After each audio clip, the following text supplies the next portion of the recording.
Hello guys! So samahan niyo ako sa aking pag-uwi dito sa Pilipinas noong July 31. So late upload na to guys. Nahuli na kayo. So ngayon ko lang to i-upload. So yun nga guys, dun kami nag-start sa Al Qassim airport ng Riyadh, Saudi Arabia.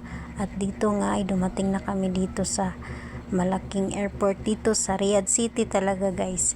Hindi ko na natandaan yung guys, yung talagang pangalan ng airport na to, basta dito na sa malaking airport na siyang start namin na papuntang Manila. Ayan, nasisihan ako dito kay kuya guys, napakakwilan niya mag-uusap ng mga pasahero. At ito nga guys, gutom na ako niyan kasi wala akong kain at walang dalang pera. Yung pera ko talagang dinala is pangbili ko yun ng ticket kasi hindi ako binili ng ticket papuntang Davao sa mga amo ko. So yun nga guys, dito na nasisiyahan akong tumitingin-tingin na sa aeroplano at excited nang makauwi ng Pilipinas. So dyan nga guys ay makikita natin yung mga aeroplano na Philippines at mga Saudi at iba pang mga dyan. Sobrang busy ng airport tingnan. At ayun nga, 5 hours kaming naghintay dyan para umalis papuntang Manila. At ito na nga, it's time na para pumasok sa aeroplano namin. It's Philippine Airline yung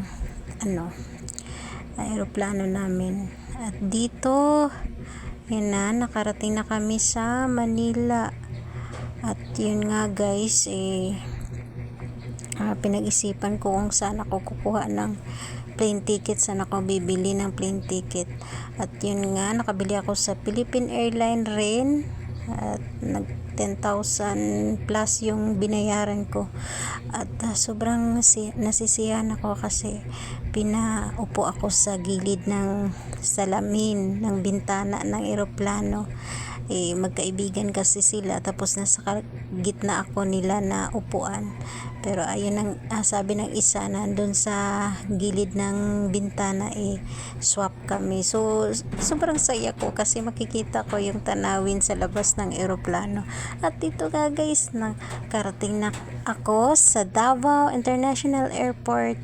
At ito nga na masaya akong lumabas at nasisilayan ko na, nakikita ko na at namimit ko na ang aking LDR.